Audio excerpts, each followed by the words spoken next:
El Señor les bendiga en este día, hermanos y amigos. Es una dulce bendición saludarlos y poder empezar a acercarnos a la mesa del Señor. Eh, la palabra de Dios, alimento espiritual, maná del cielo, el maná del día. Y hoy nuestro tema a compartir en nuestro discipulado es cárceles espirituales. Cárceles espirituales que están representados con un simbolismo impresionante en la palabra, eh, por lo menos ahora en el Nuevo Testamento. eh, nuestro Señor Jesucristo, perdón, lo habló. Eh, en este tema lo vamos a compartir un poquito. Cárceles espirituales son estados del alma, son valles de sombra en nuestra vida. A veces se ven sin importancia, pequeños. Cuando uno dice eso no tiene mayor relevancia, eso lo podemos dominar. Y, pero con el tiempo y el paso del tiempo vemos que evoluciona, crece, y eso es lo peligroso, lo delicado. Pero fundamentémonos en la palabra de Dios. Saludos a todos entonces y vamos a lo que nos importa en este momento, la palabra de Dios. Entonces voy a fundamentarme aquí en la palabra de Dios y vamos a trabajar. Mateo 5:22. Mateo 5:22 dice, en el nombre del Señor Jesucristo, pero yo os digo que cualquiera que se enoje contra su hermano será culpable de juicio, y cualquiera que diga necio a su hermano será culpable ante el concilio, y cualquiera que le diga fatuo quedará expuesto al infierno de fuego. Mire qué tremendo. Eh, Cuando vemos y revisamos el contexto de todo esto, vemos que él está hablando de cárcel. Y ya le voy a poner los versículos. Pero aquí nuestro Señor, palabras textuales de Jesús, habló de esto, mire. Y entonces se dejó ver que el enojo, en primer lugar, puede ser fatal. La necedad, y aquí donde dice fatuo, ya le vamos a acercar un poquito el zoom a esos tres conceptos ahí, palabras, para ver qué es lo que significan. Pero esto fue lo que Cristo dijo en su discurso ahí. Amén.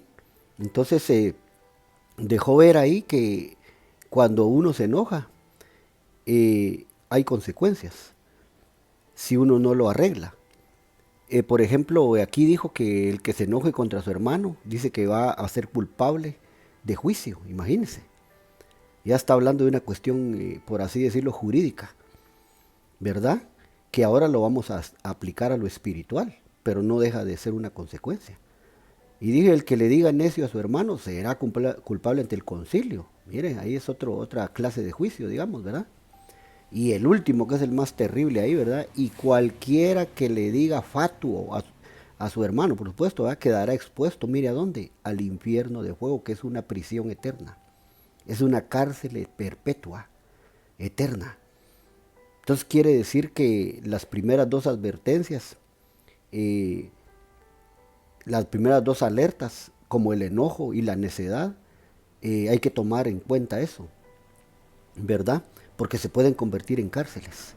Yo ahora creo que por el tiempo solo voy a poder tocar una, que en este caso sería el enojo, ¿verdad? Que se puede convertir en una cárcel, en una prisión, en un calabozo, si no se le da la debida importancia y se le atiende eh, con cuidado. Entonces, pero la necedad, en el caso de necio hay fato, que es peor todavía, porque mire cuál es la pena, infierno al infierno de fuego, que son prisiones. Pero ahora quiero empezar a ver el enojo, ¿verdad? Para ver cómo eso se puede convertir en una prisión espiritual, ¿verdad? Un estado del alma. Porque hay mucha gente que se enoja y no se puede controlar y dice, no pasó nada, dice. Pero vemos que en el avanzar del tiempo eso puede evolucionar y puede llegar a tener consecuencias graves. Entonces hacemos una palabra de oración y continuamos. Padre, en el nombre de Jesús, Gracias te damos por tu mesa, tu palabra. Abre nuestro entendimiento, el mío y los que escuchan a través de este canal. En el nombre de Jesús los bendecimos desde ya, que sea de edificación la palabra tuya, Señor, y de restauración a cada hermano y hermana, amigo y amiga. En el nombre poderoso de Jesús. Amén y amén. Muy bien, entonces empecemos a ver esto primero, pero le vamos a acercar el zoom, como le dije, para ver los conceptos estos un poquito más de cerca. Vamos a ver si nos podemos acercar. Bien. Por ejemplo, fíjese que cuando habla de enojar ahí en el verbo griego orgizo, se dice encolerizar y también le hace alusión a la ira. Imagínese. O sea que cuando el enojo se descontrola, puede llegar a la ira. Y acordémonos que la Biblia dice, que carta a los Efesios, capítulo 5, que no, no os airéis. Así dice, ¿verdad? Que dice que cuando nos enojemos, que no pequemos. Airaos, pero no pequéis. Así dice. Y después dice, airaos, pero no pequéis, y que no le demos lugar al diablo. Entonces mire qué puerta la que se puede abrir ahí, en el enojo. Por eso le dije, ¿verdad? Mire que creo que solo nos va a dar tiempo el enojo. Pero ahora lo estamos aplicando a cárceles espirituales. Porque bien puede ser una área, un valle oscuro de nuestra alma que no podemos controlar. Y eso hay que entregarlo al Espíritu Santo y hay que someterse para que Él tome el control. Y que se cumpla la escritura en nosotros que dijo Jesús: aprended de mí que soy manso y humilde de corazón, y hallaréis descanso para vuestras almas. Pero entonces hay que aprender la mansedumbre. Amén. Y entonces ese verbo, mire, encolerizar, enojar, ira, es el verbo orgizo. Ahora, para decir lo que es la necedad, que Jesús dijo, es el verbo racá. Racá, que significa vacío. Perdón, vacío y necio. Vacío y necio. Y abajo, moros, que significa fatuo e insensato. Eso lo vamos a tener que tratar aparte, porque tienen mucha enseñanza ahí y habría que tratarlo aparte. Pero enfoquémonos ahora en orgizo. ¿Y hasta dónde podría llegar el enojo? Hermano, la cólera, la ira. Y acuérdese que en la ira ya se le abrió puerta al enemigo, que el Señor lo reprenda.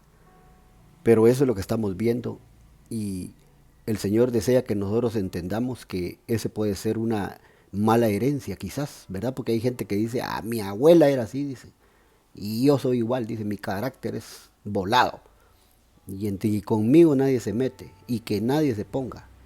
Entonces eso no es de Dios, eso es algo que hay que entregar, porque eso va a afectar nuestra vida más adelante, en la familia, en el trabajo, en la iglesia. Amén. Entonces sigamos un poquito adelante y veamos alrededor del pasaje que leímos, que Jesús habló en el contexto un poquito, para que nos demos cuenta cómo puede afectar esto y que es una cárcel. Mateo 5, 23 y 24, contexto. Ahora dijo Jesús: por tanto, si traes tu ofrenda al altar y allí te acuerdas de que tu hermano tiene algo contra ti, deja ahí tu ofrenda delante del altar y anda, reconcíliate primero con tu hermano y entonces ven y presenta tu ofrenda. Entonces mire qué tremendo, que hasta para ofrendar entonces uno tiene que ver si no está bravo, si no está enojado, como lo que le pasó a Caín al entregar la ofrenda. Entonces la orden del Señor aquí es, reconcíliate, ve y reconcíliate primero con tu hermano. ¿Estás enojado con él? Anda a ponerte a cuentas y ven y presenta tu ofrenda. Porque como quien dice va, si no, no te la recibe. Pero ese es el contexto, mira, y sigue hablando de eso. Por eso le quiero señalar unos versículos ahí de ese capítulo 5 de Mateo. Aquí hay otro, mire, Mateo 5, 25. Ponte de acuerdo con tu adversario pronto, entre tanto que estás con él en el camino. No sea que el adversario te entregue al juez y el juez al alguacil, y mire, y seas echado en la cárcel. Aquí está la cárcel. ¿Y todo por qué viene Jesús hablando estas palabras? Uno de los motivos es el enojo. Incluso aquí este versículo, mire, dice, ponte de acuerdo con tu adversario. O sea que sí estaba peleando. O sea que sí estaba enojado, airado con él, encolerizado, como decía el verbo griego orgizo. Entonces le dice, ponte de acuerdo porque te pueden echar a la cárcel. Entonces a esto es a lo que le llamo yo la cárcel del enojo o ira. ¿Por qué la cárcel del enojo o ira? Porque empieza enojándose alguien y si no se controla, eso puede terminar en ira. Y ese asunto, como decíamos ahí, es más serio porque claramente, pues decíamos, el apóstol San Pablo lo dice, airaos pero no pequéis, no se ponga el sol sobre vuestro enojo y no deis lugar al diablo, que Cristo lo reprenda este día. Pero esa es una cuestión cotidiana, hermano, hermana amada. ¿Cuántos no se enojan y llegan a encolerizarse y llegan hasta el punto de la ira en un día, digamos en este día? ¿En cuántos pueblo de Dios, hijos, hijas de Dios, no les pasa esto? Y unos se pueden controlar y otros no se pueden controlar. Y decíamos, esto puede ser en la casa, puede ser en el trabajo, o puede ser en la iglesia misma, o otro lugar, otro ámbito. Pero ¿a cuánto no nos pasa esto? No nos pasa esto. Y no lo podemos controlar. Hermano, ¿quiere decir que enojarse es pecado? No. Jesús se enojó. Cuando llegó al templo hizo azote de cuerdas y sacó a los cambistas y a los que vendían palomas y bueyes, ovejas. Pero él dijo, el celo de tu casa me consume. O sea que era un celo santo. Pero hay enojos, hermano, que no son santos.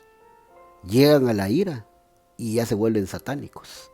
Entonces hay que tener cuidado con el carácter y las herencias. Por eso decimos que es un área que hay que entregarle al Espíritu Santo, a Dios. Entonces, esta es la cárcel, mire, donde se puede parar y se puede quedar encerrado uno si uno no controla eso. Veamos algunos ejemplos de esto para que la Biblia lo diga y la Biblia no miente. Es la mejor referencia. Lucas 15:28. Mire lo que pasa cuando una persona vive enojada, en cárcel de enojo.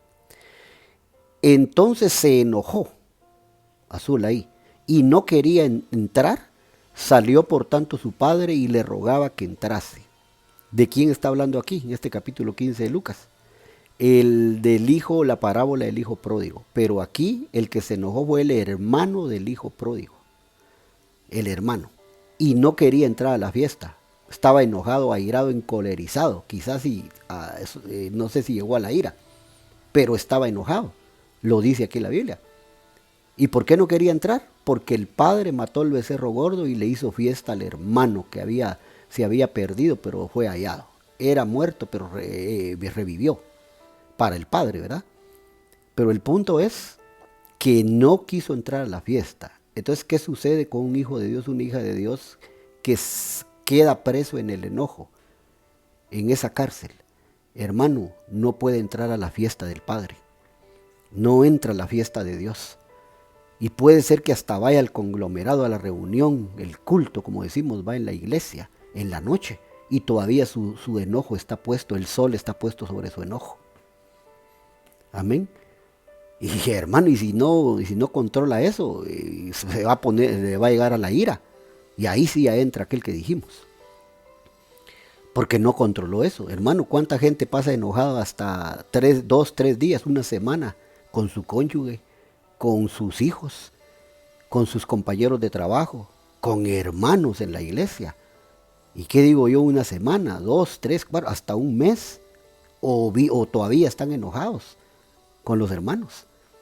Es decir, el enojo es una situación bien compleja, pero tenemos que pedirle al Señor que nos ayude, porque eso nos va a robar el gozo, nos va a robar la alegría, la sonrisa. Mire, el hermano del hijo pródigo no quería entrar a la fiesta, y yo no sé si entró, pero no quería entrar. Entonces, pero eso son consecuencias del enojo, hermano. Esos son ejemplos para que podamos ir viendo hasta dónde afecta esto. Mateo 18:34. Mire cómo dice. Entonces su señor, enojado, mire, le entregó a los verdugos hasta que pagase todo lo que debía. Aquí hay otro que se enojó, mire. Aquí hay otro que se enojó, se encolerizó y dice que entregó a su consiervo a unos verdugos, que aquí son figura de los demonios. Eso se lo digo porque solo para que nosotros veamos, mire hasta dónde puede llegar una persona enojada. Por eso le decía, si se pone el sol sobre el enojo y entra la ira, hermano, eso debe ser terrible. O sea, alguien puede hacer cosas que ni se imaginaba. Amén. Llegar hasta el punto de la violencia, llegar hasta el punto de ultrajar. Entonces aquí vemos que hay un enojado y que está entregando a los verdugos a otro porque le debía. Tremendo. Esa es otra situación, mire, que nosotros debemos de ver que el enojo trae. Ya con esas son dos. En la que vimos de anteriormente, ¿verdad? Donde no se entra a la fiesta. Y aquí, que se es capaz de maldecir a alguien y entregarlo a no sé quién. Amén. Imagínese usted que el apóstol Pablo decía que había que entregar a cierta persona a Satanás. Pero hermano, ese era el apóstol Pablo y eso solo yo me imagino que solo lo puede hacer una jerarquía de alta, así alta como el apóstol Pablo, ¿verdad? Hay gente así. Pero cuando alguien se enoja, hermano, y no puede controlarse, habla lo que no tiene que hablar y es capaz de maldecir y de entregar a una persona sin saber esto, ¿verdad? Pues tiene que controlarse. Esas son cárceles espirituales. Cuando alguien es gobernado, cuando alguien por esta situación, porque hermano, el enojo, esto me imagino yo que, bueno, y no me imagino, sino que se ha de ser que ahí obra un espíritu maligno, el enojo, la ira, ¿verdad? Y entonces hay que tener cuidado porque vemos que cuando una persona está enojada, entonces suceden estas cosas, ¿verdad? Como aquel rey, ¿verdad, hermano? Que dice que entró al templo y en el lugar santísimo y quiso oficiar y ofrecer un sacrificio que a él no le correspondía como rey. Creo que fue Ezequías. Y porque no le correspondía a él, solo a los sacerdotes del templo. Y dice que estando ahí en ese momento ahí, dice que en el lugar santísimo se enojó y le brotó lepra en la frente. Y dice que salió blanco, leproso. Lo sacaron del templo. ¿Por qué? Porque se enojó. Ahí se enojó. Entonces imagínense a alguien enojado que vaya a la presencia de Dios y que vaya en esa situación. Hermano, por eso le digo, se llegan a situaciones que pueden traer consecuencias. Mire Eclesiastés 7:9 dice, no te apresures en tu espíritu a enojarte. No te apresures en tu espíritu a enojarte, porque el enojo reposa en el seno de los necios. Mire eso, el enojo reposa en el seno de los necios. Entonces quiere decir que para llegar a ser necio, lo que uno tiene que hacer es vivir enojado constantemente. Y aquí dice, no te apresures. Lo que está diciendo es, no hombre, cuenta primero hasta 10. 1, 2, el ejemplo, hermano. Y no te enojes tan rápido. No seas Alcacelser, no te subas tan rápido. Entonces aprende a controlar, ¿verdad? En el Espíritu Santo, por supuesto, ¿verdad? Porque hermano, tendremos que orar mucho para poder someter esta clase de carácter, esta clase de área. Entonces no te apresures en tu espíritu a enojarte, porque el enojo reposa en el seno de los necios, dice acá la palabra. A ver si tengo otro es. Eclesiastés 11:10.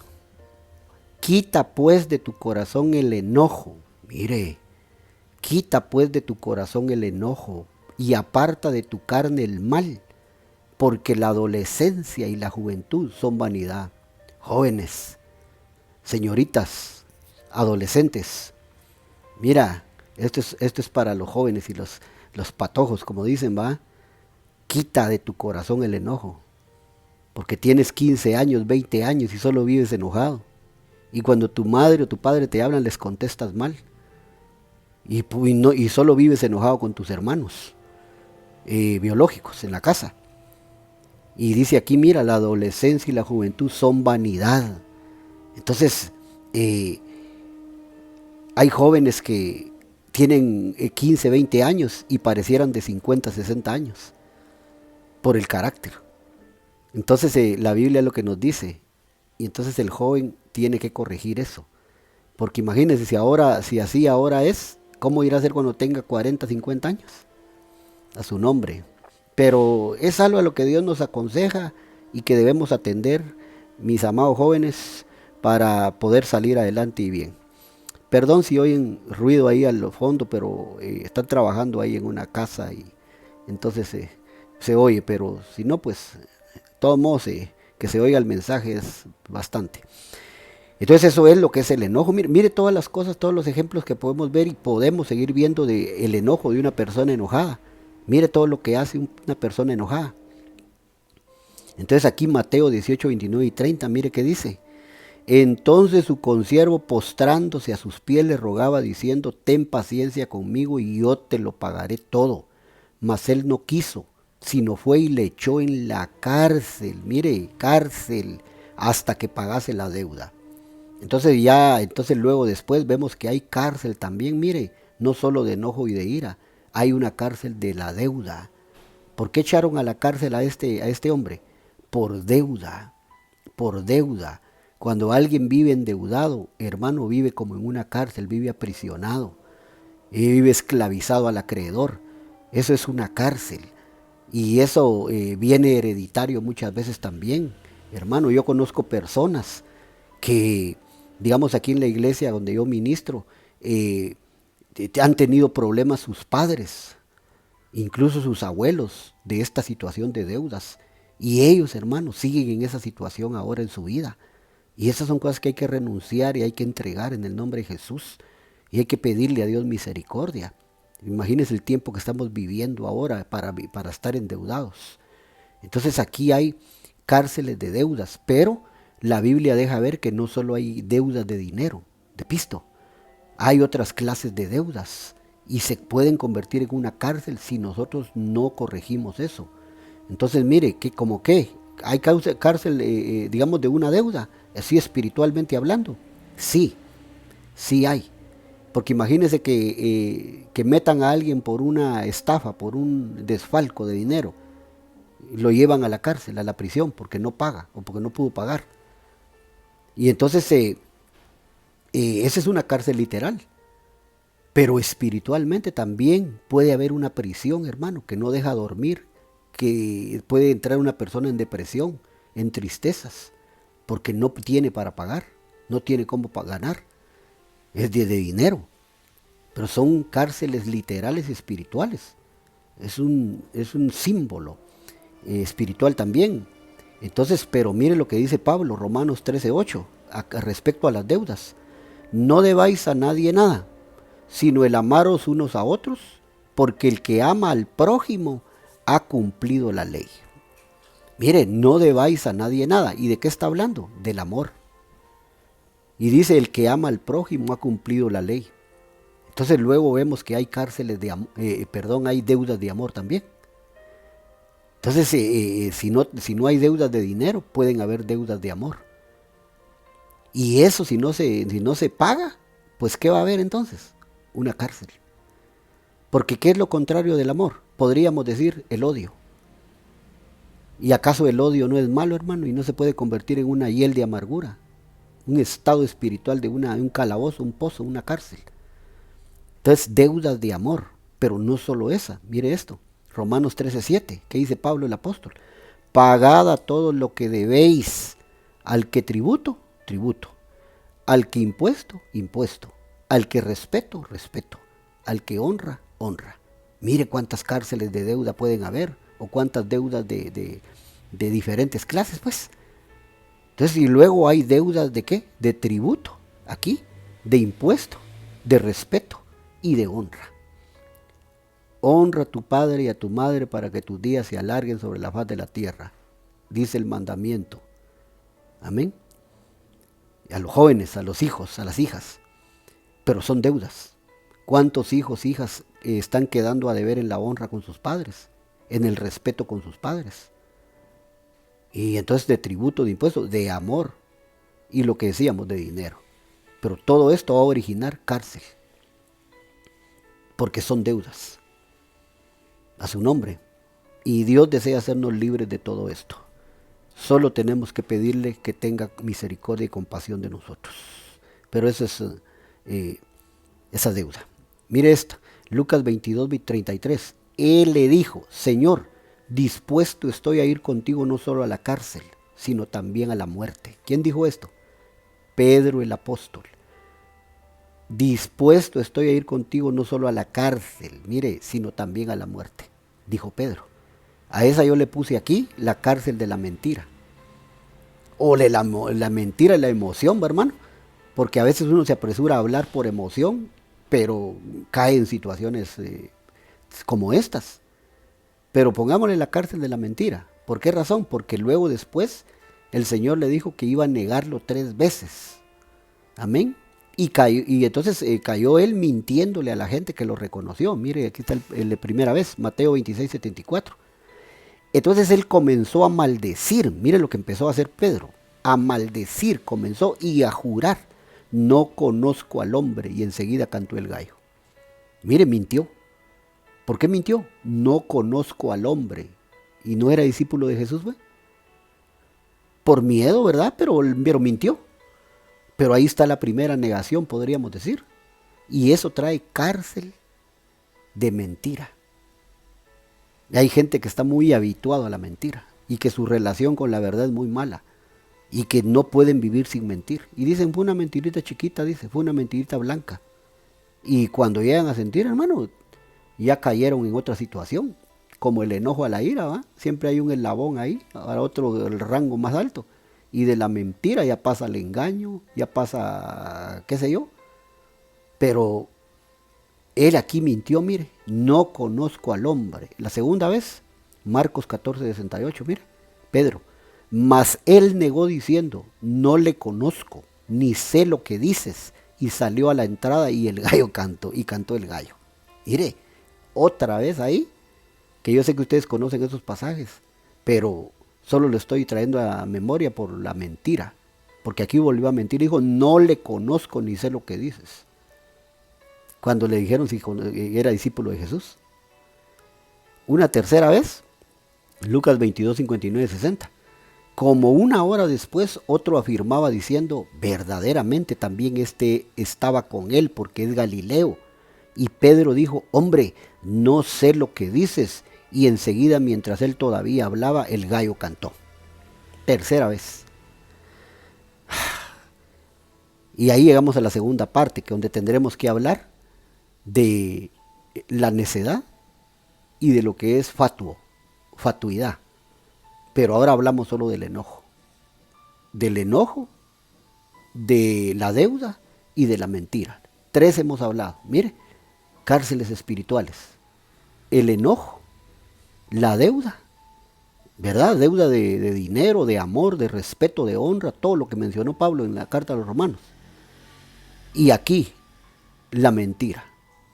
3 veces que negó Pedrito al Señor, pero que mintió las 3 veces cuando le preguntaron. Y hermano, eso se convierte en cárceles espirituales y no se corrige y no se le toma en cuenta. Lo vamos a dejar ahí por ahora, pero seguiremos con este tema, le daremos un seguimiento por la necedad y el fatuo, que también es muy importante y que a veces, como decía, uno dice, ¿verdad? Uno dice, como hijo de Dios, dice, no, es pequeño, eso yo lo controlo, no hay problema. Pero hermano, con nuestras propias fuerzas. Entonces me llama la atención que todo tiene que, y estas 3 cárceles que Jesús mencionó aquí, tienen que ver con la boca, con los labios. Por eso tenemos que darle seguimiento al tema. Pero bueno, ahora lo vamos a dejar ahí haciendo una oración. Padre, en el nombre de Jesús, te damos gracias por tu palabra, por este discipuladito.